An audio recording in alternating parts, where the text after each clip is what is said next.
Welcome to everyday cooking. இன்னும் எங்கள் சேனலுக்கு சப்ஸ்கிரைப் பண்ணாமல் இருக்கிறீங்களா?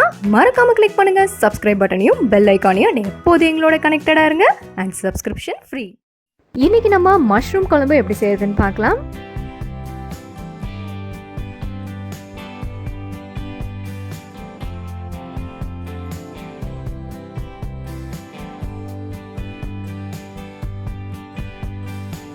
இந்த குழம்புக்கு நான் பட்டன் மஷ்ரூம் தான் யூஸ் பண்ண போகிறேன். ஒரு பேக்கெட் பட்டன் மஷ்ரூம் எடுத்துக்கோங்க. இதை இந்த மாதிரி 2 இல்லைன்னா 4 கட் பண்ணிக்கோங்க.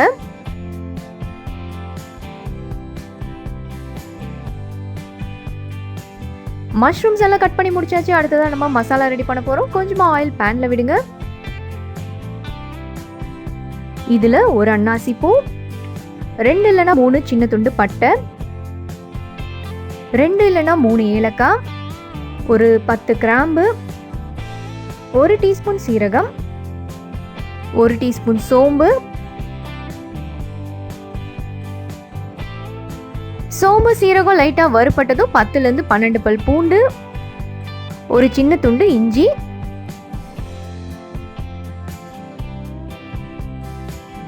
இஞ்சி பூண்டு ஒரு 2 நிமிஷம் வதக்கிட்டு 2 இல்லைன்னா 3 காஞ்ச மிளகாய்,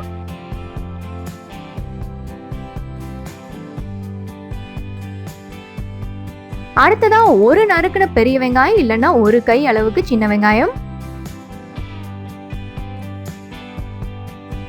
ஃபைனலா ஒரு கை கருவேப்பிலை. நம்ம போட்ட இஞ்சி பூண்டு வெங்காயம் எல்லாம் நல்லா வதங்கணும். ஸோ ஒரு 3லேருந்து 4 நிமிஷம் அதை நல்லா வதக்கிக்கோங்க. வெங்காயம் பூண்டெல்லாம் நல்லா கலர் சேஞ்ச் ஆயிருச்சு, வதங்கிருச்சு. ஸோ கொஞ்சமா தண்ணி விட்டு இதை நம்ம அரைச்சி வச்சுக்கலாம்.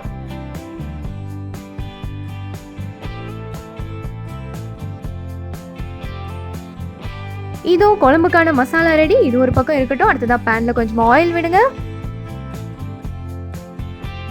இதுல உங்க காரத்துக்கு தகுந்த மாதிரி 2 இல்லைன்னா 3 பச்சை மிளகாய் ஆட் பண்ணுங்க. கொஞ்சம் கருவேப்பிலை, கொஞ்சம் புதினா, கொஞ்சமா கொத்தமல்லி இலை, நீளமா நறுக்குன ஒரு சின்ன சைஸ் பெரிய வெங்காயம். இப்போ வெங்காயத்தை நல்லா வதக்கிக்கலாம். கொஞ்சம் கலர் சேஞ்ச் ஆகணும், அது வரைக்கும் வதக்கிக்கலாம். வெங்காயம் ஒரு 2 நிமிஷம் வதங்கினதும் தக்காளி ஆட் பண்ணுங்க. ஒரு பெரிய சைஸ் நறுக்குன தக்காளி,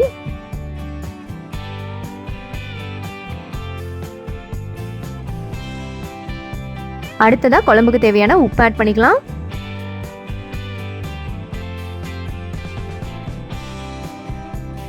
தக்காளி நல்லா வதங்கணும். ஸோ மூடி போட்டு ஒரு 2-3 நிமிஷம் நல்லா குக் பண்ணுங்க.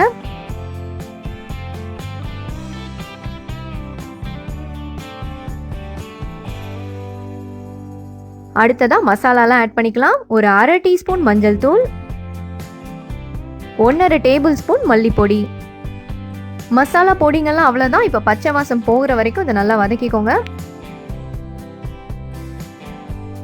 வெங்காயம் தக்காளிலாம் நல்லா வதங்கினதும் நம்ம அரைச்சி வச்சிருக்கிற அந்த மசாலாவையும் ஆட் பண்ணிடலாம். இதோட 1 இல்லைன்னா 1/2 கப் அளவுக்கு தண்ணியும் ஆட் பண்ணிக்கோங்க. நல்லா கலந்து விடுங்க. இது கொதிக்கிற வரைக்கும் இப்போ நம்ம வெயிட் பண்ண போறோம்.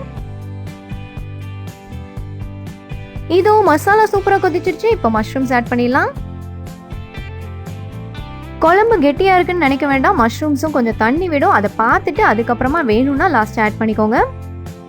இதை மூடி போட்டு ஒரு 5 நிமிஷம் நம்ம குக் பண்ண போறோம். நடுவில் ஒரு தடவை இல்லைன்னா 2 தடவை இந்த மாதிரி ஓப்பன் பண்ணி கிளறி விட்டுக்கோங்க. அப்பதான் அடி பிடிக்காது.